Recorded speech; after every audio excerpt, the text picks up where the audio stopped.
Uno de los temas recurrentes cuando suelo compartir en la parroquia es el estancamiento, es la sensación de frustración de no ser quien creías que serías a estas alturas de tu vida.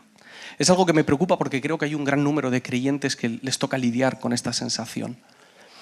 Pero hay un sentimiento muy parecido, si no peor, que es la tristeza de no vivir la fe hoy como la vivías hace unos años. Verte peor que hace un tiempo, con menos pasión, con menos ilusión, más quejica, más cínico, con menos interés de conocer a Jesús, con menos interés de hablar de Jesús, con menos interés de servir a Jesús. Estancarse es una cosa y es feo, pero sentir que has dado pasos hacia atrás, o sea, mirar al fondo del pasillo y decir, las cosas antes creo que estaban mejor. En honor a la verdad hay que decir que a veces esta percepción es engañosa, a veces es un juego de nuestra nostalgia que nos hace engrandecer todas las cosas que vivimos, ¿no?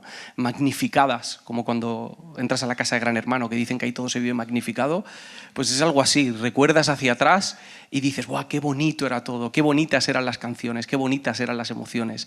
¡Qué predicadores! ¡Qué testimonios habían en aquella época! Y soñamos con esa idea de que todo tiempo pasado fue mejor que lo que estamos viviendo ahora. Pero hay otras veces que esa sensación de ir hacia atrás es real. Son muchas, en el mejor de los casos, varias las veces en nuestro camino con Jesús en el que vamos dejando que ese fuego que teníamos se vaya extinguiendo. ¿En qué momento empezó a apagarse esa llama que había en nosotros? ¿Qué he hecho o qué he dejado de hacer para que ese fuego se extinga? ¿Y qué podemos hacer para avivar eso de nuevo? Hoy me gustaría que leyésemos 2 de Timoteo. El otro día mi madre leyó este texto y en este pasaje mi madre nos animó a ponernos en el lugar de Pablo y hablarle a Timoteo. Pero hoy lo vamos a leer desde el otro punto de vista. Vamos a leerlo como si nosotros fuésemos Timoteo y estuviésemos recibiendo una carta de Pablo, nuestro maestro y nuestro mentor, discipulador en la fe. 2 de Timoteo 1. Desde el versículo 3. Doy gracias a Dios, al cual sirvo desde mis mayores con limpia conciencia, de que sin cesar me acuerdo de ti en mis oraciones noche y día, deseando verte al acordarme de tus lágrimas para llenarme de gozo, trayendo a la memoria la fe no fingida que hay en ti, la cual habitó primero en tu abuela Loida y en tu madre Eunice, y estoy seguro que en ti también. Por lo cual te aconsejo que avives el fuego del don de Dios que está en ti por la imposición de mis manos. Porque no nos ha dado Dios espíritu de cobardía, sino de poder, de amor y de dominio propio. Por tanto, no te avergüences de dar testimonio de nuestro Señor, ni de mí, preso suyo, sino participa de las aflicciones por el Evangelio según el poder de Dios. Pablo está escribiendo esta carta a Timoteo desde prisión. Esto no es una novedad, esto es algo que ocurre en varias de las cartas de Pablo. Está encarcelado por compartir la fe, pero lo que hace especial a esta carta es que se cree que es la última carta de Pablo. Estas son las últimas palabras que Pablo escribe. Es más, al final de esta carta dice, me queda poco, me van a matar dentro de unos días. Y en estos primeros versículos de la carta dedica palabras a Timoteo para alentarle, para animarle en el camino que él está haciendo. Porque parece que Timoteo ha descuidado algo que necesita ser cuidado. Parece que nosotros, si nos ponemos en el lugar de Timoteo, hemos descuidado algo que necesita ser cuidado. Y le recuerda 3 cosas. Una cosa que le recuerda es el cariño que le tiene, que me gusta mucho. Esto marca el tono de la carta. Le dice, deseando verte al acordarme de tus lágrimas para llenarme de gozo. El interés de Pablo por Timoteo no es un interés empresarial, no está esperando que Timoteo cumpla con unos números o con unos objetivos, no es simplemente un compañero de trabajo, un compañero de ministerio, parece que es un amigo a quien le está escribiendo, es un amor genuino que tiene por Timoteo. Lo segundo que le recuerda es la fe genuina y auténtica de Timoteo. Le dice, trayendo a la memoria la fe no fingida que hay en ti, la cual habitó primero en tu abuela Loida y en tu madre Eunice. Porque cuando la llama se va apagando cuando las cosas no son hoy como eran antes. Una de los hábitos mentales que tenemos es el de dudar de la experiencia que nosotros vivimos con Jesús. ¿Eso que viví fue real? ¿Me lo inventé? ¿Fue autosugestión? Pero Pablo no le da esa opción a Timoteo y le afirma, no en emociones, sino en la historia de su familia. Le dice, tu abuela, tu madre y tú tienes esa fe auténtica. Y por último, le dice que tiene que avivar el fuego del don de Dios que está en él. La versión que hemos leído dice, te aconsejo que avives el fuego, pero hay otras versiones, es más, esta palabra se podría traducir directamente como te recuerdo. Te has olvidado de esa llama y tienes que volver a encenderla. El término fuego se usa en varios pasajes bíblicos para hacer referencia al Espíritu Santo y al trabajo que el Espíritu Santo hace en nosotros. Pero en esta ocasión Pablo es un poquito más específico y se refiere a la llama del don de Dios que está en ti. Es decir, a los dones que Dios ha puesto en ti. Otra manera de traducir dones sería a los regalos, las cosas que Dios te ha dado para que tú compartas con otros. Así que Dios había puesto algo en Timoteo que tenía que compartir con otros y parece ser que la llama de ese don, la llama de ese regalo, se estaba apagando. Timoteo no estaba cumpliendo o no estaba haciéndolo como debía hacerlo. Y antes de decirnos cómo avivar el fuego, Pablo dice algo muy importante. Dice, ¿quién lo ha encendido? Dios. ¿Y quién tiene que avivarlo? Timoteo. Nosotros. Dios enciende esa llama y tú te ocupas de encender y de avivarla. Y esto es algo que, esta cooperación entre Dios y los hombres es algo que ocurre a través de todas las Escrituras.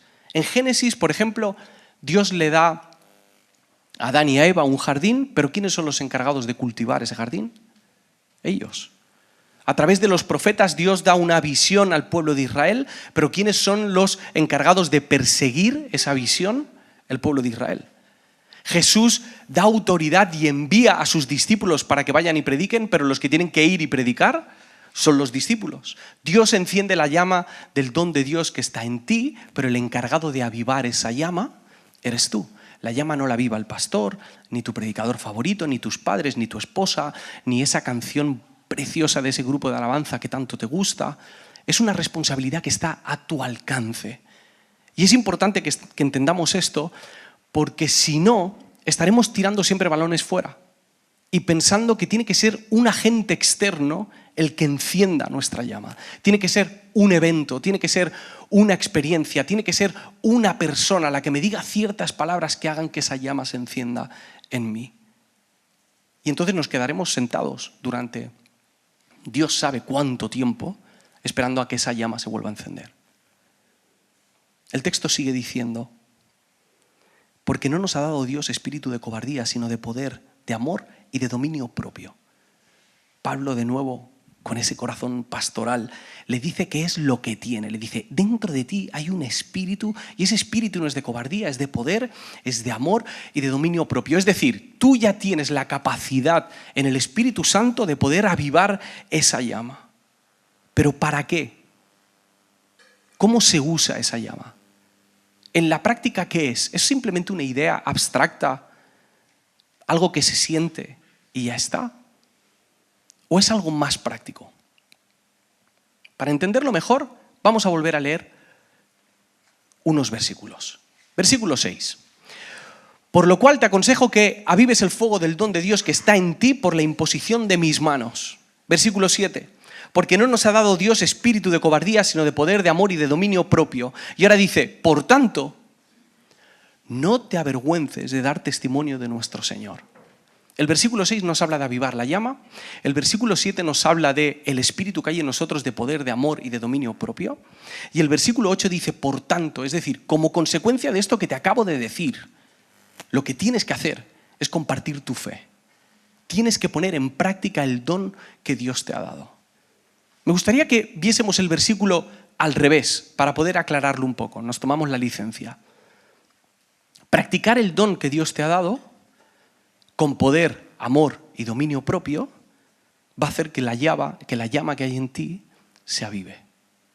Ve a hacer que el don que hay en ti se avive. ¿Quieres avivar el fuego? Usa la leña que tienes. Practica los dones que el Señor ha puesto en ti. En concreto, a Timoteo le dice un don. El don de predicar a Jesús, de compartir su fe con otras personas. Dicho de otra manera, nuestro crecimiento espiritual depende de nuestra práctica de compartir el Evangelio. Cuanto más comparto mi fe, más fe tengo. Cuanto más doy lo que se me ha regalado, más recibo de eso que Dios me ha dado. El problema es que aunque entendamos que esto es bueno para nosotros, aunque entendamos que esto es bueno para la humanidad y que tenemos un compromiso como discípulos de Jesús de compartir la fe, no todos nos sentimos cómodos con el hábito de hablar de Jesús a otras personas. ¿O me equivoco? Son muchas las luchas que nos encontramos cuando tenemos que compartir nuestra fe. Y suele aparecer mucho una sensación muy desagradable, que es la vergüenza. La vergüenza de no estar suficientemente preparado, de no saber responder a las preguntas importantes, la vergüenza de quedarte en blanco, de ponerte nervioso, de hacer el ridículo, de ser cancelado, de ser rechazado, no solamente tu mensaje, sino tú como persona, ser rechazado por decir en quién crees y cómo has decidido vivir en consecuencia. Y esto no es algo que nos pasa a nosotros, esto es algo que pasa desde el principio del cristianismo. Por eso Pablo le dice a Timoteo, no te avergüences de dar testimonio de nuestro Señor. Pero es más fácil decirlo que hacerlo. Me gustaría que hoy viésemos la vergüenza desde el otro lado. ¿A qué me refiero? Os cuento una historia. Alexámenos fue un muchacho romano que vivió probablemente entre el siglo I, siglo II de nuestra era, y fue alumno de una escuela muy especial para ser paje imperial. Años después de que Alexámenos hubiese pasado por esa escuela se cerró, se selló. Y estuvo cerrada durante muchísimos años. Estaba cerrada, sellada completamente, de tal manera que se conservó bastante bien todo lo que había en el interior de esa escuela. Siglos después, en 1857, imaginaos si ha llovido, se abre ese lugar y se encuentra en una de las paredes un pequeño dibujo con una inscripción en griego. Aunque nosotros le llamemos graffiti, en aquel momento era grafito, y estaba hecho por alguno de los alumnos, y el texto dice lo siguiente: Alexámenos adora a su Dios. A la izquierda tenemos el original, a la derecha tenemos la silueta destacada, y lo que vemos es a un niño o a un joven, Alexámenos, adorando a su Señor, que es un hombre crucificado con cabeza de burro o de asno. En un cuarto cercano de esta misma escuela había una imagen muy parecida con un texto que decía Alexámenos el fiel o el creyente. Todo esto era irónicamente.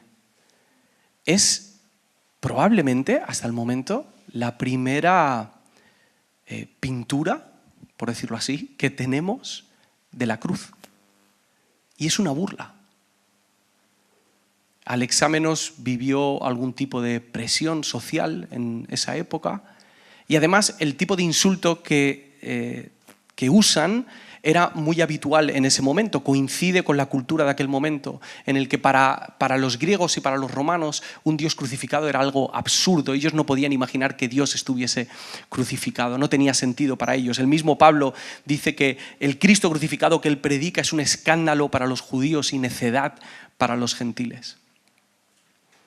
En aquel momento, otro autor, escritor, Tertuliano, uno de los padres de la Iglesia, escribió que la gente era acusada, los cristianos eran acusados de adorar a un Dios con cabeza de asno. Incluso se menciona en algunos relatos históricos que había un hombre que paseaba por la ciudad con una caricatura de un cristiano con orejas de asno. Es interesante que la primera representación gráfica que tengamos de la cruz sea esta. Es casi un aviso diciéndonos, no esperéis tampoco otra cosa. Cuando escuchas esta historia e imaginas lo que Alexámenos, este chico, vivió, puedes sentir rabia, puedes sentir impotencia, puedes sentir compasión por él, pero ninguno de nosotros siente vergüenza por Alexámenos. Al revés, sentimos orgullo. Es una historia que de alguna manera nos hace levantar la cabeza. Cuando digo orgullo lo digo en el mejor de los sentidos. Nos hace sentir honrados de saber que hemos tenido un hermano en la fe que se ha expuesto a eso y que se le acusaba de ser fiel a su Dios. Antes decía que quería que viésemos la vergüenza desde el otro lado y me refiero a esto, porque esa humillación que nosotros podemos sentir o esa vergüenza que sentimos en algunos momentos, desde el otro lado, desde el punto de vista de Jesús, desde la perspectiva de Jesús, es honor, es dignidad, es fidelidad. Cometemos el error de no compartir nuestra fe en Jesús por temor a pasar vergüenza. Y no nos damos cuenta de que cuando no hablamos de Jesús, ya estamos dejando que la vergüenza nos controle. El mayor daño de la vergüenza no es experimentar la vergüenza, no son los momentos vergonzosos, sino permitir que la vergüenza nos domine. Ninguno de nosotros quiere vivir bajo el yugo de la vergüenza. Y muchas veces, por no pasar vergüenza, vivimos dominados por la vergüenza. Si somos realistas, nos daremos cuenta de que no es común vivir este tipo de burla y de rechazo en nuestra sociedad. No es lo más común. Pero el miedo nos lleva a creer que podemos encontrarnos en esta situación, ¿verdad? Que podemos ser rechazados. Nadie quiere quedarse solo en el final de sus días. Nadie quiere ver cómo va perdiendo a sus amigos por compartir la fe. La cuestión es cómo podemos empezar a compartir nuestra fe y vencer a la vergüenza. ¿Qué cosas prácticas podemos hacer para vencer a la vergüenza que nos está obstaculizando compartir la fe y, por lo tanto, avivar nuestra llama? Y quiero compartir 3 ideas muy básicas, muy prácticas. La primera es esta: ora. Ora por las personas a las que vas a compartir la fe. Hablar de Jesús empieza hablando con Jesús. Pídele sabiduría, pídele creatividad, pídele amor, pide que tus ojos se abran para poder saber cuál es el papel que tú estás jugando en ese proceso de conversión que esa persona está viviendo. Jesús oró por todos aquellos que debían creer en Él, en Juan 17. Pablo en Romanos 10 ora por los judíos que todavía no creen en Él. ¿Hace cuánto tiempo no oramos por aquellas personas que queremos que conozcan a Dios?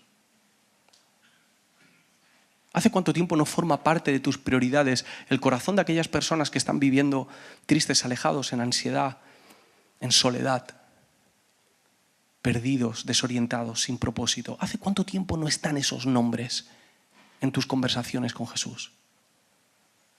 Quiero enseñaros una foto.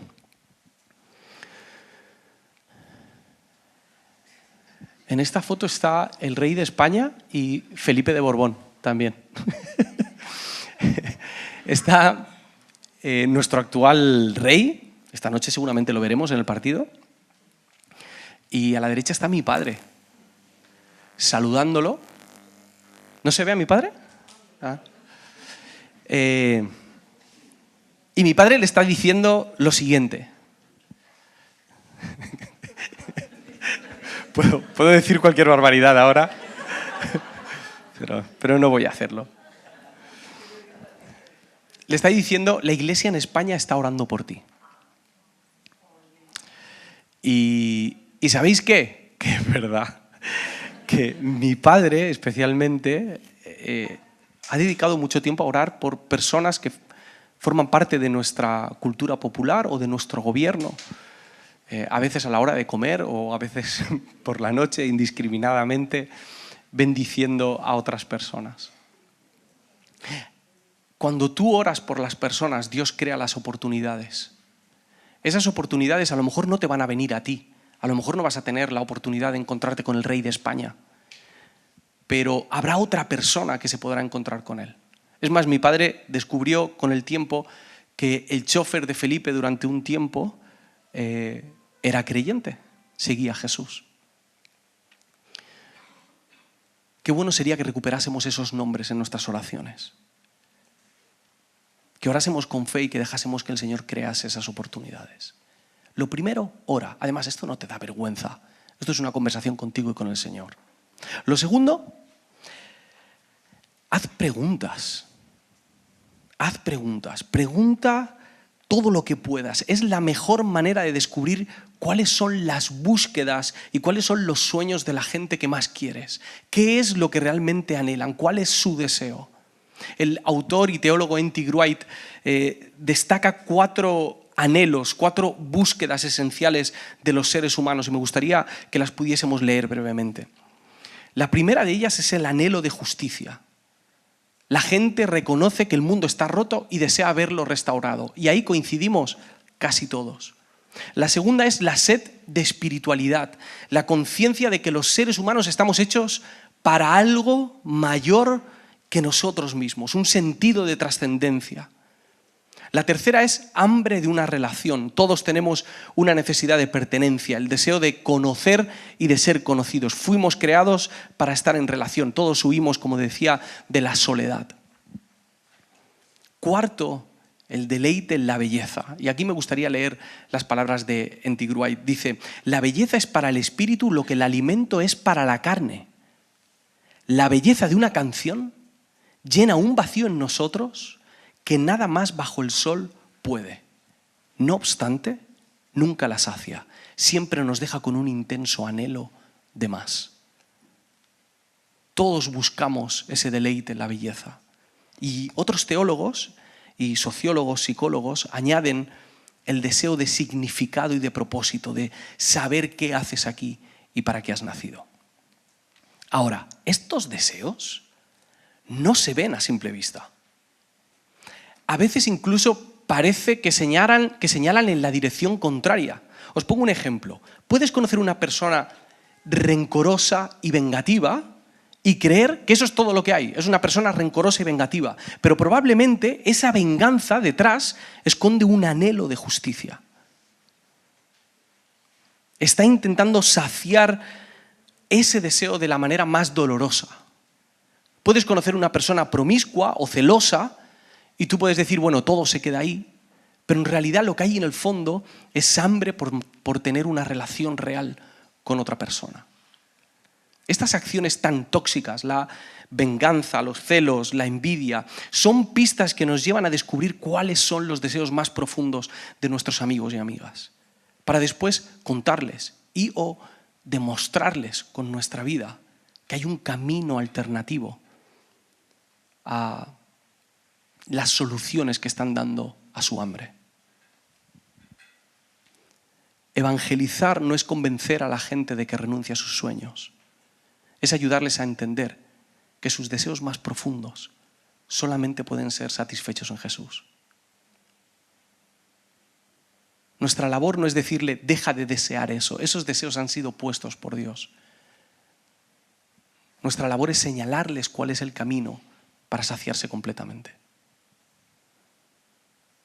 Haz preguntas que te ayuden a conocer a los demás. Y por último, cuenta tu historia.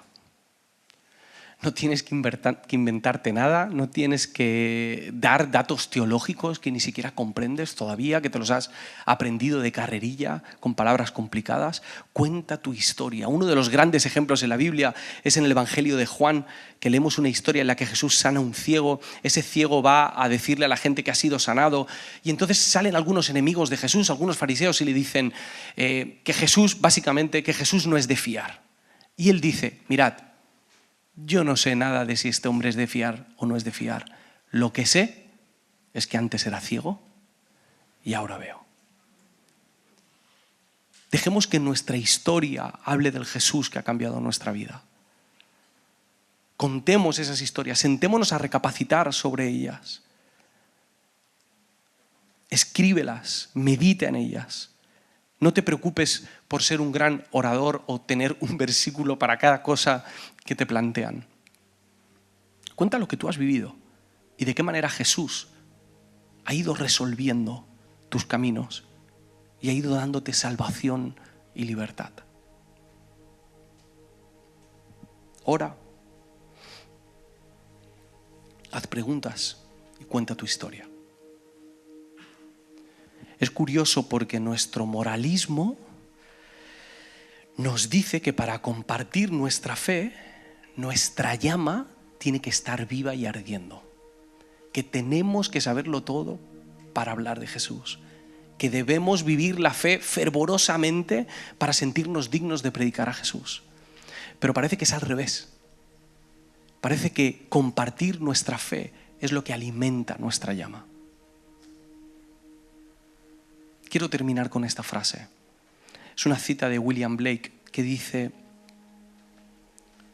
a menos que el ojo se incendie, no se verá a Dios. A menos que el oído se incendie, no se escuchará a Dios. A menos que la lengua se incendie, no se nombrará a Dios. A menos que el corazón se incendie, no se amará a Dios. A menos que la mente se incendie, no se conocerá a Dios. Lo que está en juego aquí es mucho más que nuestra llama.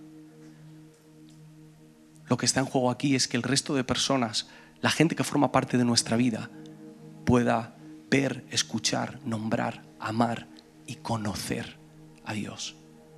Lo que está en juego es que su llama se pueda encender. Ojalá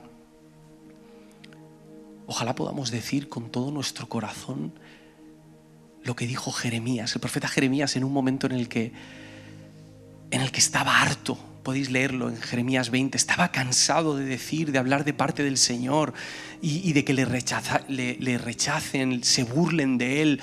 Y está orando ahí en un momento con el Señor. Y hay un momento en la conversación en el que dice: ya está, decidido, no voy a hablar más de él. No voy a volver a pasar por esto. Y justo después dice: pero había en mi corazón como un fuego ardiente metido en mis huesos. Traté de sufrirlo y no pude. Y al final tuvo que contar lo que Dios había puesto en él. ¿Qué es eso que ha puesto el Señor en ti?